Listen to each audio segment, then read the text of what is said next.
Wow, just like that, back with another Portable Clint. Can you believe it? All right, guys, I have an actor friend here who I've been seeing in waiting rooms for the past 30 years. But today, I get to hang out with him at Farmer's Market and interview him about his whole career. Ladies and gentlemen, Joel McCrary. Oh, well, hello. Look at him. Look at him. I got a real actor. I didn't know you were going to be here. I didn't know you were going to be here. Wow, what this a great is crazy. coincidence. This is awesome. Joel, how are Clint, you? I am good. I ran into you at an audition the other day, and I said, man, it is time. It is time. And it is time. After a long time. After a long time. So I said, you know what? I will never give up Portable Clint. I'm just always going to do it when it's time to do it, and it's time to do it. It was time. Joel, you ready to get into it? I'm so ready. Okay. I've never been more ready than I am right now. Okay. Joel, how old were you? Where were you living when the acting bug got you? I do not remember a time when I didn't want to be an actor. From the earliest memories I have, I wanted to be an actor. When I was a little kid, you remember the old Carol Burnett show? Yeah, of course. Of course. Wasn't it filmed right there? Yeah, right here, Television City, right over here, Yeah. which is gone, right? Gone. Yeah, very sad. But yeah, Carol Burnett show, I loved it, in particular Tim Conway. Now, the show was on after my bedtime, so I'd have to sneak down, watch it. But I loved it. Where were you living? I grew up in Mississippi. Okay. What part of Mississippi? Hattiesburg, Mississippi. Okay. About 45 minutes from the Gulf Coast, hour and a half from New Orleans. Any famous actors from there that also encouraged you, inspired you? No. Okay, so back to Carol Burnett. Nobody came from there. But you did. I came from there, but you said famous actors. No, I know, but you aren't. Okay, so you're sneaking down to watch Carol Burnett, and it's inspiring you because Tim Conway's making you laugh. Making me laugh, making Harvey Korman crack up. That was one of my favorite things to watch. I loved that. I loved the danger that he brought to it. You didn't know what he was going to do. And I loved it. It just was something that, really drew me into it. But I was a really shy kid. Yeah, same So here. I wanted to be an actor. But I didn't really imagine that it would be. But I kept saying that, and so my mom was like, okay, well, there's a guy here in town that does, children's musical theater workshops. Do you know the age when she said that to you? Probably started around 9 or 10. Okay. And she kept saying this. I said, no, I don't want to be that kind of actor, And at the time, Happy Days was huge. Sure. And I loved it. I wanted to be the Fonz. I was like, I want to be an actor like the Fonz. Who doesn't? Yeah, exactly. I wanted to be the Fonz, and Sure. I was like, that's what I want to be. I want to be cool, so there were a couple of things that happened. I kept telling her, no, I'm not going to do that. I don't want to be that kind of actor. And I'm not sure exactly what that meant. I'm still trying to figure it out. But go ahead. But I wanted to be a cool Fonzie actor. Yeah. That's what I wanted. Yeah. I wanted to be like Tim Conway and be kind of a bad boy going off script, that kind of thing. Were you cracking jokes? I know you were shy, but were you finding ways to crack yourself up or friends at school? Among my close friends. Yes. I wasn't the class clown at that time. I had a period where I was for a little bit. But at that time, I wasn't class clown. But I could be funny with my very close friends. Right. Yeah, but other than that, not really.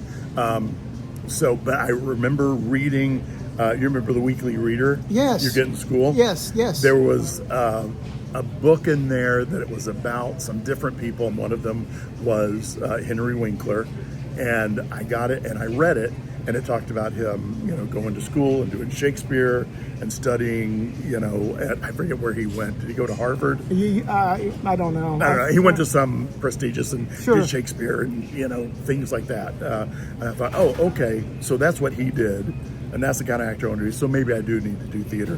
Although I was still hesitant because I was shy and scared of the idea of actually getting on stage. I still am, but go ahead. Yeah. You're just a shy little demure thing. Yeah, exactly. Yeah. So a couple of things happened. Along the way in fourth grade, there was a class play, and I got a line in the class play. And I still remember the line. It was like, that house is big and scary. and I got a big laugh with it. I knew you were going to say that because that's where it starts, man. Yeah, I got a big laugh. We were in the cafeteria, performed for the entire elementary, which was a small school, so it wasn't that huge. But to you, it was huge and a big, gigantic laughter. It was, yeah. So it's like, oh, I really do like this. Yes. I really do like this. And then my parents were like, well, if you're interested in being an actor, they said there's a production of Music Man being done by the community theater. You should go see it. And I was like, I don't want to. They drugged me. They made me go. I went. I loved it. I was just sitting there on the edge of my seat. It's like, oh, this is awesome. I'd never seen anything like that. And then, afterwards, they were, of course, like, well, what did you think? I was like, well, it was all right. I wouldn't admit that I liked it. But the next day, I remember coming down and saying to my mom, it's like, that musical theater workshop you were talking about? Yeah, okay. I guess I could do that. And so I did that, and I was in fourth 13. grade. No, that was later. I was 13 when I did that. So it was a few years after that. But yeah, fourth grade was the first time in front of a crowd. But that you got the laugh. That started it all. I mean, I know it did, but that is that's the thing that we need to know that we loved. Yeah. Okay, so you're 13, you start doing that. When do you start thinking about Hollywood, New York? What's your first move? What's your first major move? I started thinking about that from the beginning. Really? From the beginning, absolutely. It was like someday going to Hollywood. When I was in 5th grade, so this was before I started doing any of the workshops or anything, I called NBC asking for my own show. Okay, well, I mean, that makes sense. Go ahead. I got to, and it must have been somehow I got through to like the head of NBC. Look at this cute kid who doesn't know better, so let's entertain him. Yeah, and ignorance is bliss. Yeah, so go ahead. And he was like, well, what can I help you with? And I think his secretary just thought, it's like this. I can't believe this. You got to talk to this kid. And so I called him up and said, yeah, I watch some of your shows. I really like them, but I think I could do that. And he said, well, and I said, I think I can do that. How do I get my own show?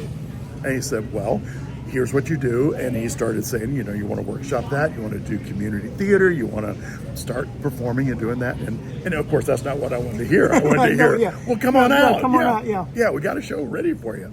Put you in Oakwood Apartments until you find a place. Right. So, and there wasn't any chance that I was going to get to come out as a kid. No. And I really wanted to. I really wanted to come on out and I thought, oh, I'll be the next, Gary Coleman. Sure. Because Different Strokes. I know. So anyway, so I put through that call, and then I got in trouble because there were all these, in those days you had the long distance phone charges. Yeah, you sure did. And so my parents were like, what are all these calls to California? Because I had to make several to get through, and I still can't believe I got through.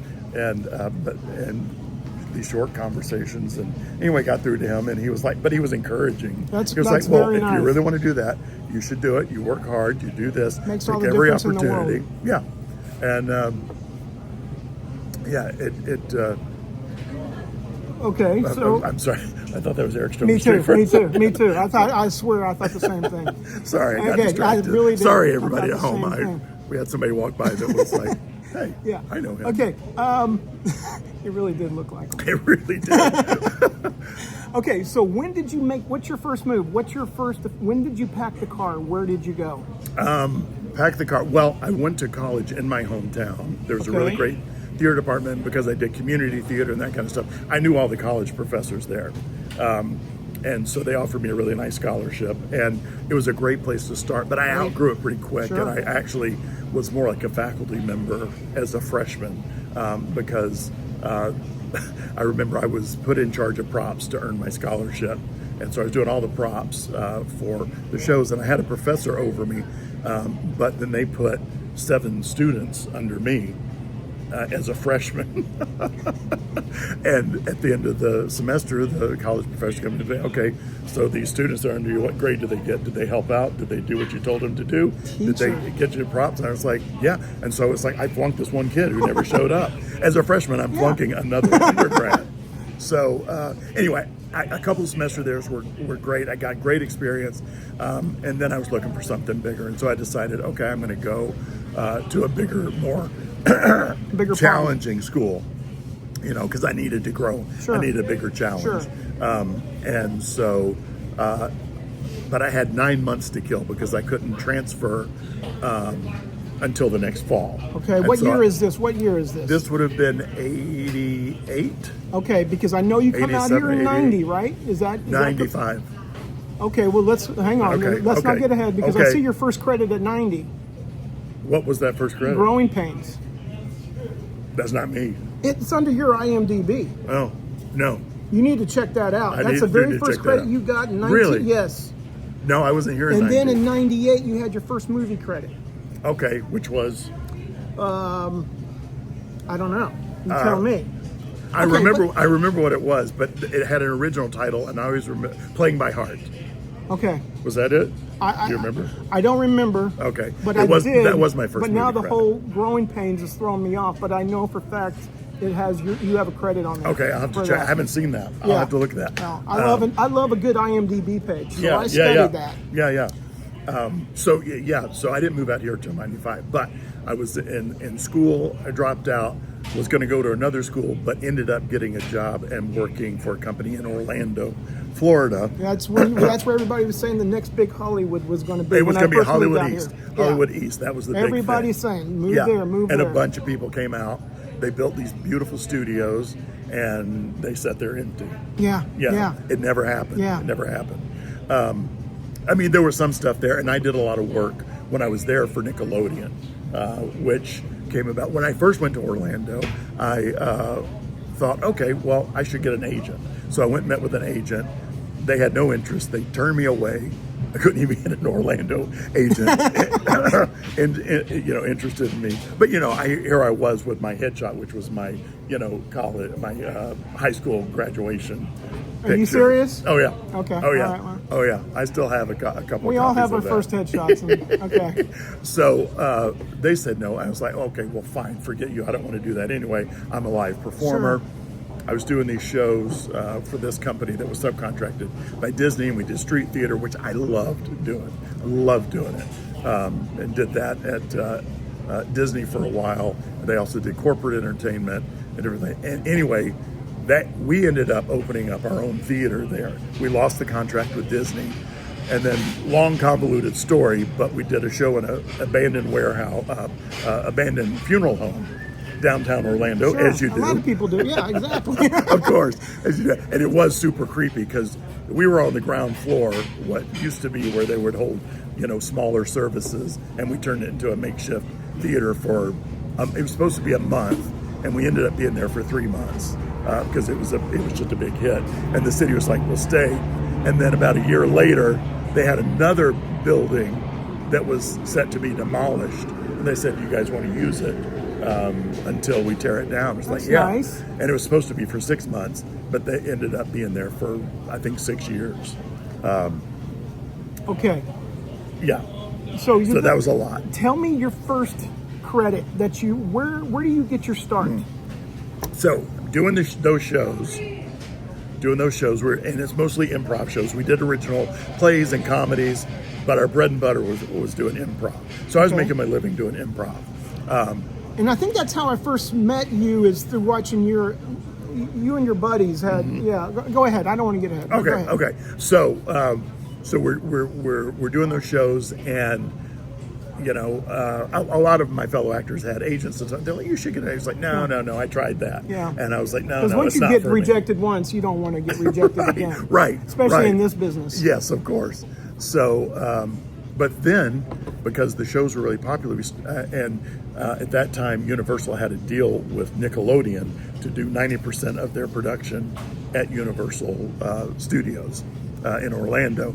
So we did have a good number of producers and writers that would come out to our shows, and then I started getting offers to come and be on these shows. So I did this show called Total Panic, and it was a live show on Sunday mornings that was 3 hours long.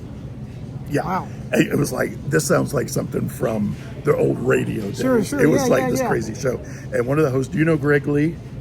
Yes. I know that name. But go He ahead. was the host of Where in the World is Carmen Sandiego. Okay, yes. He's also an improviser and just a great guy. Yes, One of my favorite people in the world. Yes. He was the host of the show. Okay. Along with, I don't remember who his hosting partner was, but they would host it, and it was this crazy live thing on Nickelodeon, and they needed somebody to play a wrestler, and so one of the producers had seen the show that I was doing, the improv show, and said, "Hey, why don't we have you come down and do this?" All right. So what I remember is I went in for a costume fitting. So they had these tights, and there was like a wrestler, and the bit was he had a really hairy back, and they were going to put tape on my back and rip the hair off. So they had to glue all this hair on my back and do that. And they said, "Okay, wardrobe fitting. One thing you got to remember is bring a cup to wear. Bring a cup. Cup. Yes, You're talking about jock that supporter. Cup. Yes, yes. Yeah, athletic supporter, a cup." Because we don't have any. You need to bring your own personal one. Yeah, that makes sense. You have that? Yeah. I was like, yeah, I've got one. Did you really have one? I did have one. Okay, go ahead. I don't know why. I don't know why, but let's just keep going. Because I'm such a jock. That's why. Yeah. I was ready to go at any point. Put me in, coach. Yeah, exactly. So I show up, and of course I forget the cup. Cup, of course. I show up, and so what I remember is they're like improvising last minute, and they grabbed a knee pad and put it there, because otherwise, we're walking out in front of a crowd of kids with, things exposed. So they put a knee pad there, and I just remember like walking out. It's like, I think I'm scarring these kids with this knee pad that is where my crotch is, because it just looks so odd. So, but that was my first appearance. I did that. It went well. They had me back 2 or 3 more times. That's always the best when you come back to anything. Yeah, and I did crazy things. I remember I was a plumber once, and it was a thing where the kids in the audience would vote what they wanted to see.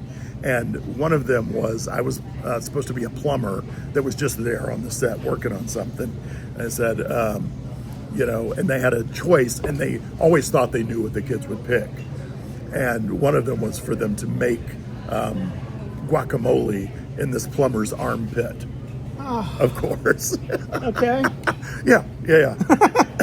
Okay, Joe, let's get to the Welcome meat to of it. Yeah. the glamour of show business. Exactly. So, but they didn't think they were going to pick that, and then they did, and so then we had not rehearsed it, and it was I was just grabbing avocados and squishing them in my armpit, and then they brought me back again, and they had not practiced the one, and again the kids picked the one that I was doing. Of course. And it was to put on pantyhose that were filled with shaving cream. Well, I hadn't practiced it, and Did you need a cup for that one? I did, but I didn't have one. Okay, go ahead. I did. So I'm trying to put these on, and they thought the shaving cream would just go squirting out everywhere of the pantyhose. Sure, yeah. But they bought like some kind of knit that was not porous at all, and it wouldn't go, and it was just like so. And so there were people like there coming over with box cutters, cutting the side as I'm putting it on, and so it will kind of squirt out to the side. It was just like a debacle. But that started me doing shows for Nickelodeon, and that was how I got my first agent, because I was like, I guess I should have an agent, doing this. And I had an offer to do an episode of some Nickelodeon show, and I called up this, the best, what was quote unquote the best agency in that area, and said, hey, I've got a show, would you rep me? You And made they're a like, lot of sure. phone calls back then, didn't you? I did. Yeah. I did. I wasn't shy when it came to being on the phone. Yeah. Okay, let's talk about the meat. Let's talk about, because you got some good stuff, man. You got some good stuff. Tell me when you start doing your first film. All right. First film was I moved out here to Los Angeles, 95. Okay. So I'm out here, and First film, movie credit was 98, as I said earlier. Okay, yeah, that would be about right. Okay. Yeah. So, when I moved out here, I was here for a year. I left the group I was with in Orlando, which was one of the hardest things I ever did, but I knew it was the right thing to move out here. Didn't you join the famous House Full of Hunkies? I didn't join it. I was a founding member. You were the founding member of it. I was getting to that, but I knew that. Go ahead. So that was the group. So it was the people I worked with in Orlando, did improv with in Orlando. Then I moved out here along with Jonathan Mangum, and we were both out here. We were roommates. You guys used for to a give me while. your business card, house full of hunkies on it. Oh, okay. Did we? Yeah. I didn't remember we had business cards. yeah, Wow, how fancy of us. Yeah. So I moved out here a year, and then like 6 months after I moved out, one of the guys was getting married. We were all gathered at the wedding, and we're all like, I miss you, I miss you, I miss you. Well, let's get back together. We want to work together again. And it's like, well, we're not coming back to Orlando. It's like, okay, well, we need to go to LA or New York then and to work. And Jonathan and I were already out here. So everybody said, okay, well, we're all moving to LA and we're going to reform our group.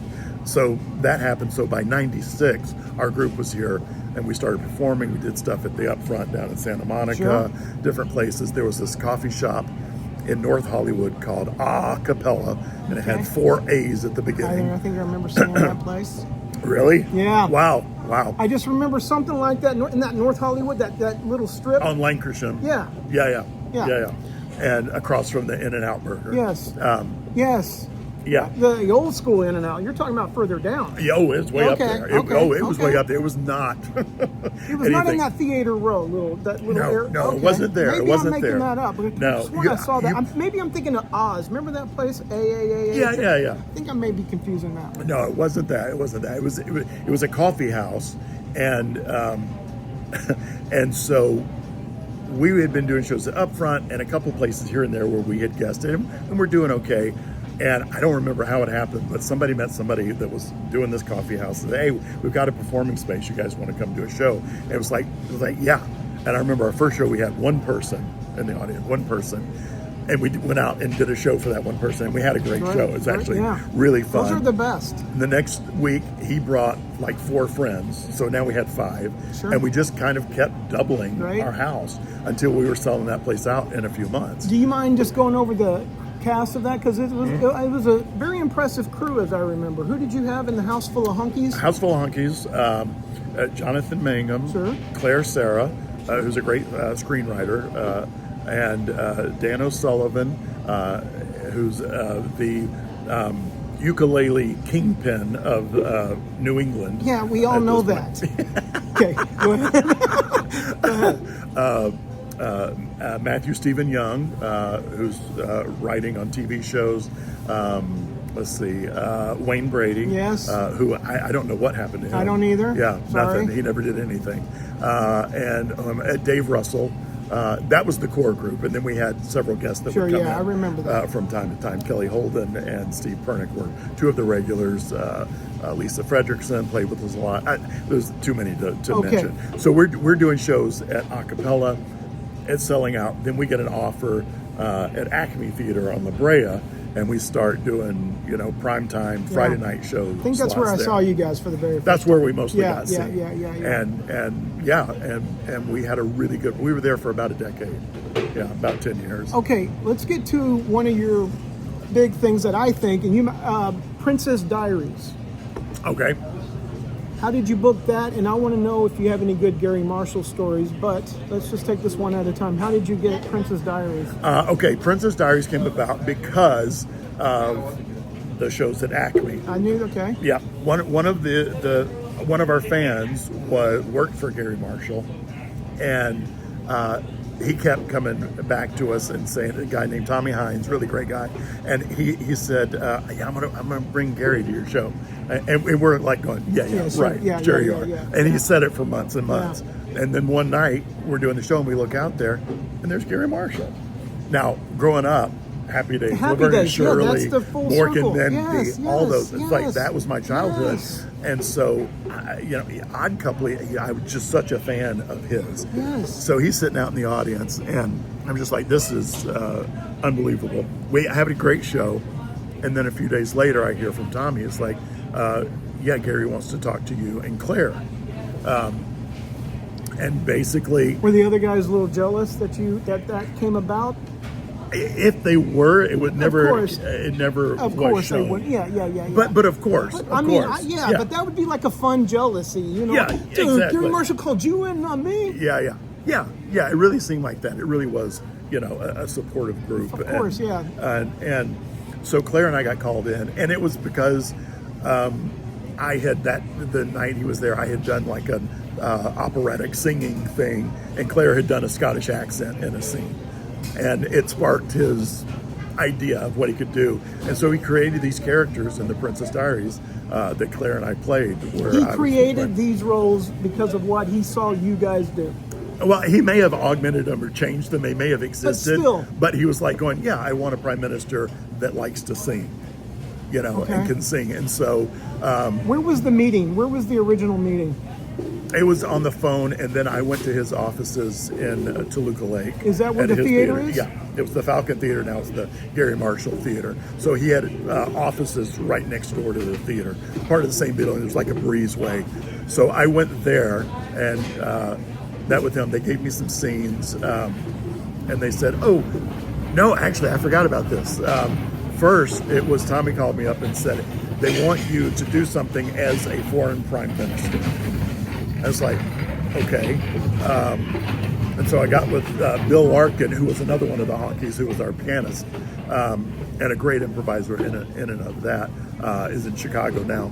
Anyway, he and I said, they want me to do some sort of singing thing, but they want me to be a prime minister. And so I came up with a bit where, and we filmed this, where I was a prime minister who didn't speak English, but I was coming to America to sing the Genovian national anthem, and then I get there and I'm about to go on and find out they want me to translate it into English. So I make Bill, my pianist, translate it, and of course it's all completely wrong because we don't speak each other's language. And so I'm singing all this stuff, and our five fathers who built a house, that something awful like that. And it was funny. I remember it being really funny. And then they showed that to Gary. It's like, okay, yeah. And then I had a meeting with him where I went into his office, sat down with him, and he was like going, "Yeah, that's good, but don't." And they gave me the script. That's what it was. They could come in and audition. They were going to tape me. He was going to give it to Disney. So I went in and taped it with him and the casting director and a couple of people from his office. And I remember going in, I was like, okay, well, I'm from Genovia. He speaks English. So I started doing an accent. And on the first take, and he's like, no, cut, what are you doing? I don't want to hear that. I just want to hear you. I don't want to see you. Who are you? What were you going to bring to this? I was like, okay. So I didn't do it with the accent. I did the lines that they had for me, just as myself. It's like, okay, good, we got something. He showed it to Disney, and then I got a call and say, yeah, that's great. You're going to be the prime minister, and Claire's going to play your wife in that. I was like, oh, okay, and we're going to start shooting. You'll start shooting in about 3 months. It's like, okay, so I'm hanging out knowing I've got this gig coming up. And then is that the best time of your life at that point? Yeah. I mean, wow. Career-wise, for sure. Were you floating on cloud nine every day? How were you feeling about Gary Marshall picking you out because he saw something that you went out and did? You created this, and now you're going to be in a major motion picture. It was the way I thought it was supposed to be. It wasn't like going, oh my gosh, I can't believe this happened. It's like, oh yeah, this is what was supposed to happen. That's what I came here for. It's like, of course this is happening. Was kind of my attitude, which was very, very arrogant, I think, now looking back on it. But I think that was good. You did Princess Diaries 1 and 2 with Gary. Mm-hmm. Anything else with Gary? I did a thing that I think it either ended up in the credits or got cut in Valentine's Day. And then I did workshop production of Pretty Woman when they turned it into a musical. Okay. I did the Hector Alessandro role in that, and sang Pretty Woman, sang the song at that. But I think we did just the first act for that. But we did that in the theater. It was a backers audition, workshop production of it. So I worked with him a couple of times, and he was awesome. But so when I went in and auditioned, he said, don't do an accent. So my first day of filming, I showed up and it's like, okay, don't want me to do an accent. And we start rehearsing the scene. Exactly. Exactly. What are you doing? You're from Genovia. You got to have an accent. I was like, well, what kind of accent do you want? He said, I don't know. We're kind of thinking this is somewhere near England and Italy and maybe throw in some Russian. And so I just did like this accent that I used to do when I worked at the Italian Pavilion at Epcot Center. for Disney, which is kind of Everything prepared you for this moment. It did prepare me for this, this singing. And he had asked me after I auditioned and got the part, he said, "We need a national anthem for Genovia. Could you write the national anthem?" I was like, "Yeah, I can do that." So I got with Bill. Oh, and I do remember what he said about this. "And don't make it one of your comedy anthems. We want a nice one. So it's not about hookers and beer. It's like mountains and majesty." I was like, "Okay, I can do that, Gary." I bet he loved the fact that you were clay and you were able to mold yourself to whatever he was requesting that day. I think so. I mean, yeah, that has to be a. Yeah. Yeah, that has to be it. Yeah. And he would throw stuff at me on those sets. And there was a lot of stuff I did that didn't make the cut, and some of the stuff that he threw at me last minute that did. But he was always just kind of getting an idea and go, "Oh, let's try this. Oh, can you do this?" What did he teach you? Anything that's what did he leave you with? You know, and this is anybody who works with him will tell you this. He emphasizes show business is not the most important thing. It's Family not? and friends are. No, I'm so sorry to tell you Wait, this. what? You have done your life completely man. wrong. Okay. But and so he makes his sets really fun. He gives time for family and building community, and doing fun stuff. You know, we were shooting during Thanksgiving week, so we had a Thanksgiving parade. You know, one day it was like we just shot for half a day, and the second half a day was we're going to do this parade. And all the departments would do that. There would be a competition, and you know, Julie Andrews and Gary Marshall were the judges of the floats. Wow. And we did that on both. I remember Thanksgiving was the first one. The second one was, I don't think it was near a holiday, but he wanted to do a parade, so we made it Genovia Day, and so everybody was like making up a history of this country that we were, you know, shooting. And yeah. So it was always a fun, just like you said. I mean, were you ever stressed out? Did he ever make you feel like, "Hey, Yeah. Joel, you got to step it up here, bud"? No, he never really made me feel that way. He always was very he seemed to like what I would That's do. awesome. And That is great. and sometimes he would, and I did like how just kind of honest he was. He was like, "I need you to say this line, and I'm giving it to you because I need somebody who can just say it fast." So it wasn't about performing or anything. It's like, this is information, I need to get it out. I want to get it out as fast as possible. That's awesome. And so there are a few lines that he just would throw to me. It's like, yeah, let's just have you do that. But he had me sing the national anthem a bunch of times. A story about the national anthem of Genovia is, we had written it, got it approved 3 months before we were shooting, something like that. And so every day I'm practicing, and I wrote it for my voice, so it was right in the meat of my voice where I could really, show off my voice. You can come in and change it. Go ahead. Yes, of course. So 3 months I'm practicing every day, but it's like muscle memory now, and I'm good, and my voice is warmed up. You know, I'm really ready to go. The night before we're going to shoot, I get a call from the musical supervisor, and he says, "Hey, we want to have you come in. We're going to record you. Gary wants you to sing it live, but we want to have the recording as a backup just in case." It's like, sure. I get to his office. They had been shooting late, so I didn't get there until like 9 o'clock, and my call was 5 a.m. So 9 o'clock, I'm going to meet with him so we can record it before we shoot it. And he starts sitting down and going through the song with me as if I don't know anything about it. And I said, "You do know I wrote the song." And he said, "You did?" It's like, "Yeah." He said, "Oh, I made a few changes." Okay. It's like, which were like kind of Was that 9 o'clock truncated. at night, and you have a 5 o'clock call time? And I've been singing it the same way for 3 months, every day, because I knew, and because that was one thing Gary said, "You're going to be singing this in front of Julie Andrews, so don't mess it up." It's like, okay,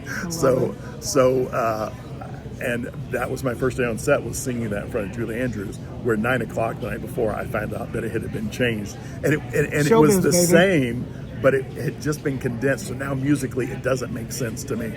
So of course I didn't sleep a wink that night. We got a recording bit by bit that he could put together, and then we go in and we're getting ready to record it. And the original idea was, I had like this group I was singing. I walk around with a disc man singing the song over and over again, and he changed the key.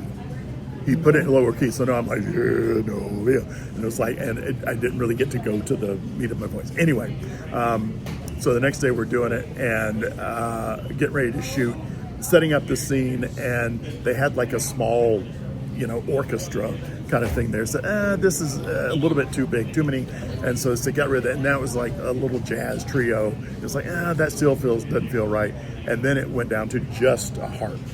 So it's in a different key, and I hear. I was like, "Where's my key?" So of course I start singing in the old key. Are you sweating on the inside? I was sweating on the outside, Okay. on the inside, Okay. Yeah. every side. I was Yeah. sweating on Yeah. other people, dripping on Julie Andrews. It was awful. So fortunately, the camera was on Julie as I'm singing, but we're doing 5 takes, and every time I sing it slightly different because of my improv background. I'm not stopping, but it was like going, oh, I'm singing the old words and I was trying to make it make sense.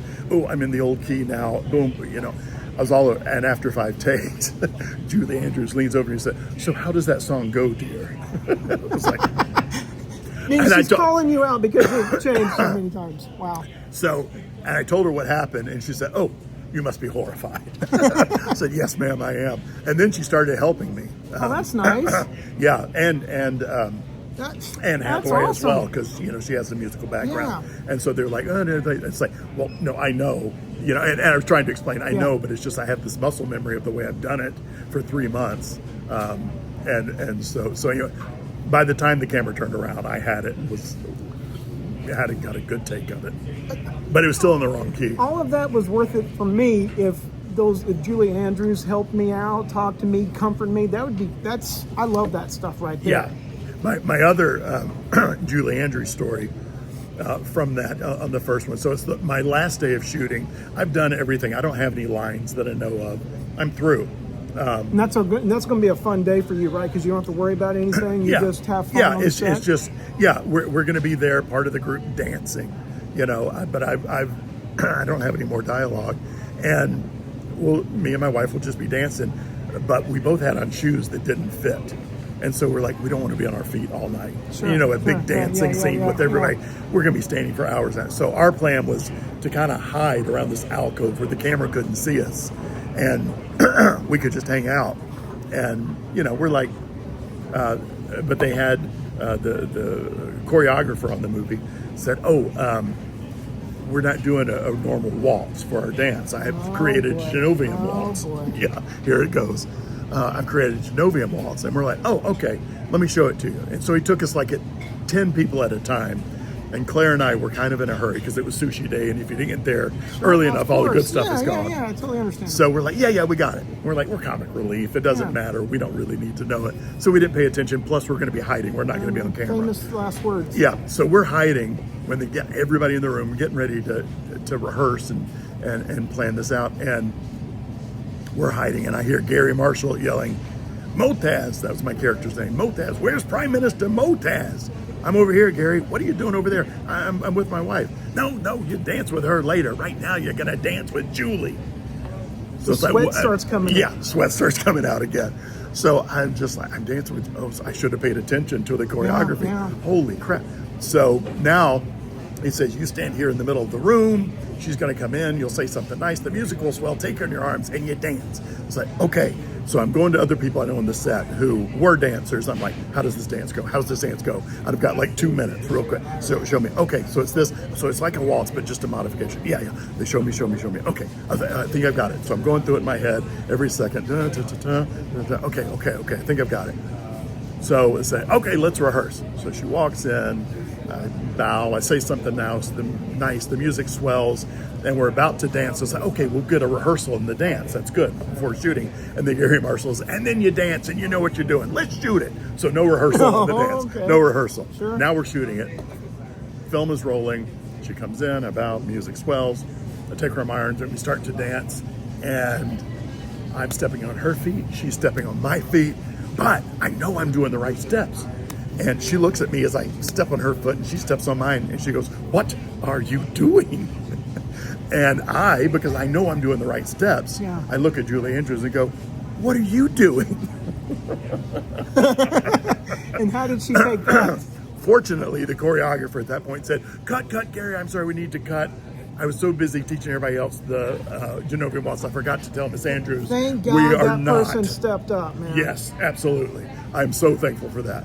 I didn't teach Miss Andrews the Genovian Waltz. Yeah. And so he came over, showed it to her. She said, "Do you have it?" "Yes, I think I do. Thank you." He said, "Let me show it to you one more time." "Oh, thank you so much." Showed it to her one more time. "You have it?" "Yes, I do. Thank you." He walks away. As soon as he's out of earshot, Julie turns to me, Miss Andrews, and says, "All right, Joel, we're just going to sway back and forth. We're ready to shoot, Gary." Oh, that's an easy fix. Yeah, we're just going to sway, Joel. We're just going to, and I swear her English accent went away. Really? Joel, we're just going to sway back and forth. "We're ready to shoot, Gary." Okay, Joel, we got to finish in 5 minutes. Holy crap! It's I haven't 40 even- minutes. I haven't even gotten to anything. I know it.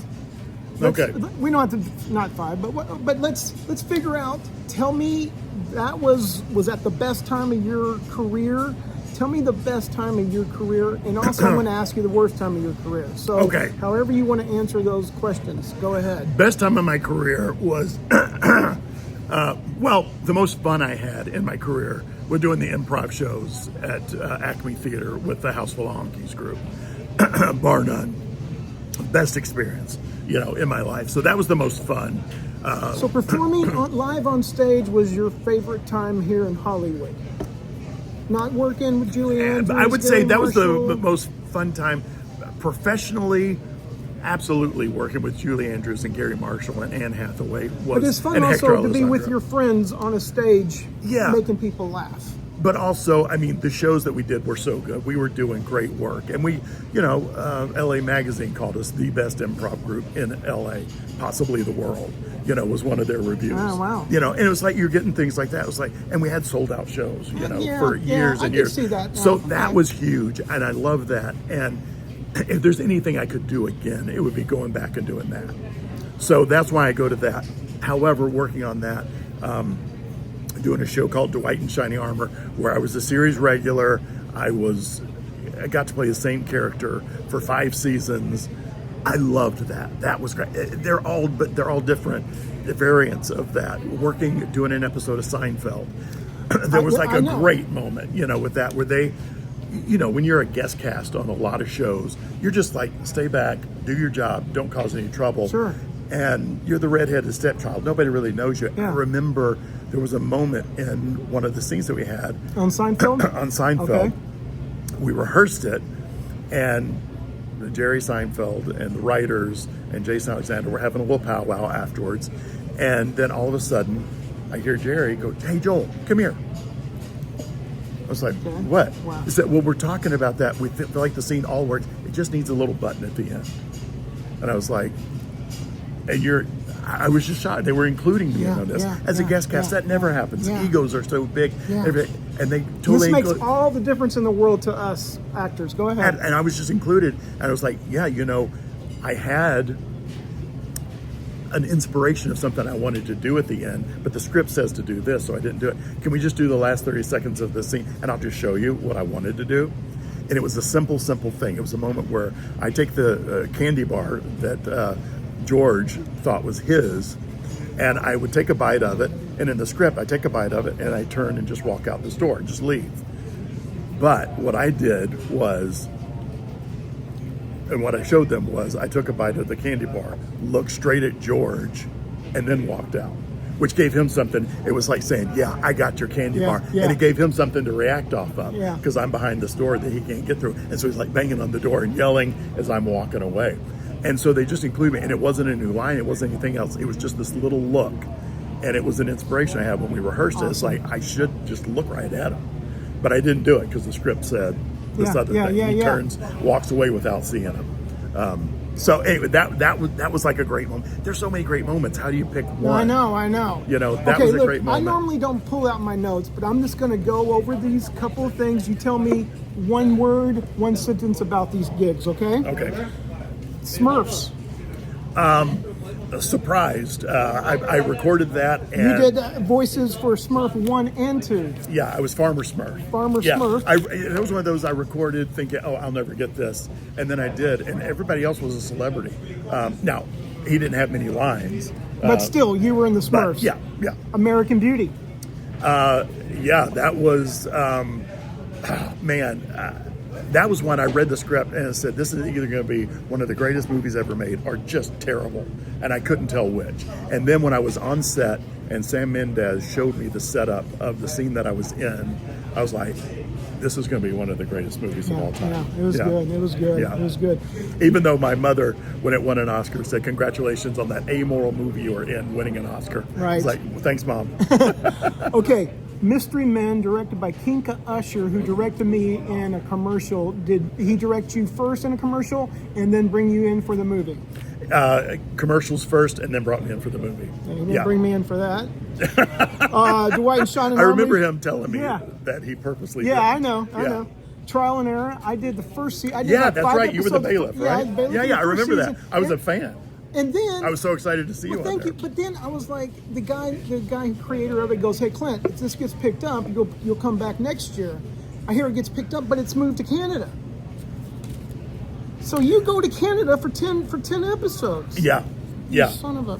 Yeah, I did. Oh, that reminds me, going to Canada real quick.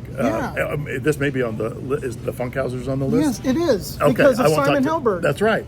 I watched the interview you had Yes. with them. Okay. Yeah, which was awesome. Okay. And he mentioned We Bear Bear. Right. That's just because my buddy Eric is one of the bears. So Yeah. Okay. Yeah, I know Eric. Yeah, I went in and I was terrible. I had a terrible day. That's what he said. I did. I was awful. Okay. Yeah. How I Met Your Mother. My daughter is now watching that show. Mm-hmm. You did 2 episodes of that. Is that true? That is true. Barely. Okay. Why barely? Well, this part ended up being so small. So this was like one of these things. One of the cast members was pregnant, and so they were shooting out of order. So I came in, and it was supposed to be a guest star and a much bigger role. And then, but they were shooting out of order, so we're going to shoot the next one first, and it was just like a 1 or 2 line thing. So it was just a co-star. Okay, but still, you're in it. But then, when they rewrote the other one that had a really great scene, it was just down to 1 or 2 lines, and so it was a co-star as well. And they had promised that they wouldn't do that. Sure, and they did. Of course, Yeah. of course. Yeah. Okay, so Funkhausers. It was a pilot directed by Frank Oz. That's right. Starring my buddy Simon Helberg. Yep. And that was really cool because we thought, okay, well, he's going to be a big movie star. This is the end of that. He's going to be big, and it came and went. And then tell me about it. So doing the Funkhausers was a great experience. I got that because I didn't think I would get it. Sure, that's how we get. Yeah, that's how. Yeah. Yeah. I read the script. This is a fantastic script. I love it. I'm too young for the dad. I was early mid-30s. And Simon was playing my son, who was supposed to be a senior in high school, so at least 17, maybe 18. So Did you see potential in him when you were filming with him? No, I thought he was terrible. I know, right? Probably No, he was great. He was awesome. I know. Yeah, he was awesome. Most impressive guy I've ever watched before a show. Get ready for a show, but go ahead. Yeah, he came in completely prepared. course he total did. pro. Everybody on that show was, though. It was a great experience overall. So I read it. I'm like, I'm way too young for this. They're never going to cast me in this role. Takes a lot of pressure off of you for giving you all those excuses. So it was one of those that's like, hey, I'm going in to audition for some great people. Maybe they'll see me, remember me for something else. So I thought, no way I'll get it. So, but originally it was going to be directed by Danny DeVito. Okay. And his company was producing production. it. What was his production company? Jersey. Yes. Jersey Films or TV or something like that. That was a big thing at one was. time. Yeah, Get Shorty and all that stuff. Yeah. Anything? Okay, go ahead. So I go in and he's in the room. I remember he had on sunglasses. It was a fall blustery day. The blinds were halfway closed and creating like those film noir lines on the wall behind him. And he's sitting there in this big leather club chair with his arms like this, sunglasses on.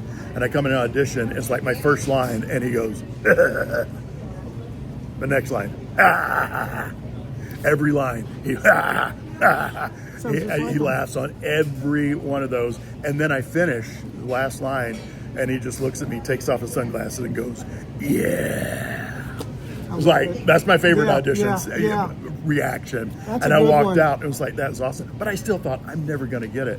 And I forget how many callbacks I did for that, but I did tons. I almost screwed that up by going to the wrong place when I was supposed to test for it.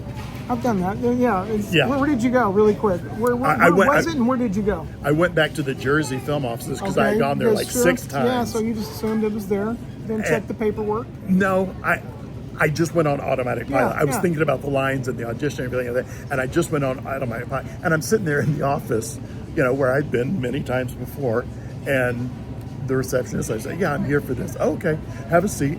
And then all of a sudden, it's like 20 minutes after my appointment time, and I'm still sitting there, and nobody else is there. I'm like, what is going on? And it all of a sudden hit me. Wrong place. I'm at the wrong place. Where was it? ABC in Burbank. Disney The in prospect. Burbank. Okay, yeah, that's a big difference. So, I mean, I get in my car and I'm driving. I called my bet you agent, did. and to my agent's credit, he took the fall Nice, for me. as any good agent should. Go ahead. And he told him, I gave him the wrong address. It's my fault. Blah, blah, blah. And of course, people are like, you need to fire him. I was like, no, I need to give him an extra commission on this for saving my butt. So I show up. They had finished. They were walking out. Oh, The girl that I was supposed to audition with, to test with, and we were the only 2 there reading that day. So then they had me come back a couple of days later, and now I was reading against other people. if you would have just went in there, it'd just been you two. But now you're giving yourself more competition. Yeah, exactly. So I really almost screwed that up.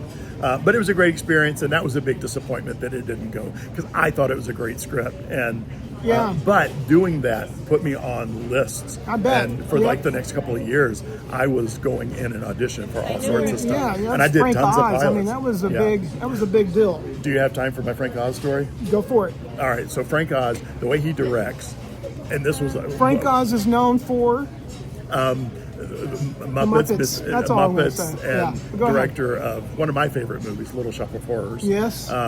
Has a great part in Trading Places. Yes. No, is it Trading Places? No, I think he's in Trading, but Blues Brothers at the very beginning when he's given. Oh, is that right? Yeah. I don't think I knew that. Yeah, go ahead. Oh, Trading Places, I was just like, yeah, fine, sure, I don't know. Yeah, but go ahead. So he directs, he'll pull you aside and redirect you privately. What I love about that, because he did that with everybody, you didn't know what redirection he gave anybody else. So as an actor, you're sitting there going, what are they going to do? Yeah. And so it really keeps it fresh Oh, yeah. and you paying attention and in the moment. So I love the way he did that. So we had been there for 3 weeks working together, and they told us when we first got there, okay, don't ask him to do voices. Don't, freak out about this. Don't, make him do Yoda's voice, for heaven's sake. So it's like, okay, we'll be cool about it. But I was excited about it. Sure. So it's our last day. We've been working together for these 3 weeks. Middle of the night shoot, last take. We had done, he said, okay, we got it. Let's do one more. I just want to try something different. And he pulled me aside to redirect me. He said, okay, this time I want you to be really angry. I want you to scare the kids in the scene. I want you to scare them. It's like, Frank, I don't know if I can do that. He's like, what do you mean? He's like, I just don't know if I can do it unless Yoda tells me to do it. Look at you. And it's just the two of us, Yeah. so it's okay. After 3 weeks, I've learned that. And so he just looks at me, kind of sighs and goes, angry you will be. Yes. That's great. That is great. Yeah, that's my favorite Frank Oz story. You got good little moments like with Danny DeVito going like this. Those little things. Oh, are they're the huge. biggest, Oh, yeah, huge. they all stick out. I love all that. Okay, really quick. Okay. One word answers now. Oh, yes. Bernie Mac show. I did Bernie Mac, and I loved Bernie Mac more than anybody who I've ever filmed with, because he walked on set and he introduced himself to everybody. It was the most glorious thing I've ever seen. Go ahead. What do you got on that? Fantastic experience. I walked up and he said, "Hey Joel, we thank you for being here. I'm Bernie Mac. My friends call me Mac, so call me Mac." Oh, see? Yeah. I love that. Okay. And they let me do a lot of improv on that. Really? Yeah, I played all around. Because he wasn't worried about people being funny. He enjoyed people being funny. Yeah, He wasn't worried about somebody upstaging him. I was supposed to do another episode, but the showrunner got fired. But they had written another episode, and he was like, I'm going to make you a recurring. And then he got fired. Okay, you did a Marvel film, is that true? Yes. Thor, is that Thor, true? yes. And are those your biggest paychecks? Residuals? I think Princess Diaries still is. Seinfeld is pretty good. Okay. Last thing I'm going to talk about, Kicking It. Kicking It, you just weren't. Tell me about Kicking It. So Kicking It, I went in and auditioned for this part. I had gone in for a couple of Disney things, and I had been told for a couple of Disney things I'd gone in prior to that I wasn't big enough. Sure. After years of being told I was too big for everything else. Every kid show tells you don't be big, but that's what and then you always play the biggest you've ever played it. Yeah. Well, go ahead. So I said, okay, I'm going to defy them to tell me I wasn't big enough. So I went in and auditioned for it, and I thought I blew it. I was so over the top and crazy, and then I got it. That's what I meant to say. Those are the ones that you're supposed to be really big. Yeah. Mm-hmm. But we've always learned don't be big, but that's the one place where they say be as big as you possibly can, bigger than you think. Yeah, bigger than sketch. It's like sketch. If you're an adult, it's bigger than sketch. Now they keep saying that they're changing that. That's not the case anymore, but I don't know how true that is. Well, and there's also not much memorable stuff out there right now too because of that. Well, that's true. That's true. That is true. So I went in, did a couple of episodes, had talked to the showrunner about some things I had written. I've always done writing and sold them up at special to ABC, and had written this musical parody of The Fellowship of the Rings. And anyway, I'd done that, and so I had the script and was pitching him about it. And then all of a sudden he called me up and was like, hey, what do you think about being a writer on the show? See, I've always been jealous of this. I remember asking you about this a long time ago. That is so cool. Okay, go ahead. So I ended up writing on 4 seasons of that show, and then did 2 other seasons with him on another show as well. What was that? What was the spinoff? Or was it a spinoff? It wasn't a spinoff. No, we were going to do a spinoff, but then that got canceled. No. Which one was it? It was called Gamer's Guide to Pretty Much Everything. Okay, yeah. I remember just auditioning for that, so I thought it was the same one. Yeah. Okay, Joe, we got to shut it down here. All right. What else do I need to know that we didn't talk about today?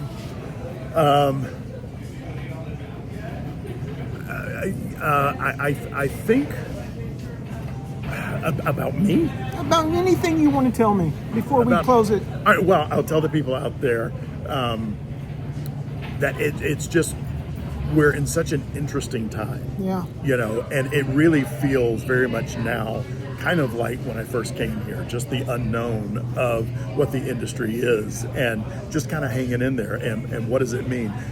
Do you need to be in LA anymore? You know, everything's gotten so spread out, and just figuring it out. So a lot of times I teach an acting class and improv class and different things like that. And a lot of times people will be just look at me and feel like I've got it figured out. It's like, I don't, because it's changing. It's always changing. Yeah. So anybody that you look at and you go, oh, they've got it figured out. They know what's going on. They don't. They don't. None of us do. So I think we're all in that same boat. Nobody's got it figured out. And, you know, I've got friends that have made it big, have been famous and done really, really well. Friends who haven't, that are like extremely talented. And so much of it is we're running our own race. And I just think it's important not to be comparing yourself to the other person out there. Brother. So, yeah, and I know you're a man of faith and I'm a man of faith. Amen. And that is huge. I don't know how people do this without that. I agree 100%. Because it is so brutal, and to not have that faith and belief in something bigger. Amen. I don't know how Joel, you do it. You ended it well. That was a great way to end it. Joel, do me one last favor. Will you tell everybody goodbye out there? I will, but I want to do it dramatically. Please do. Because I'm known for comedy, so I want to be dramatic. Sure. Goodbye.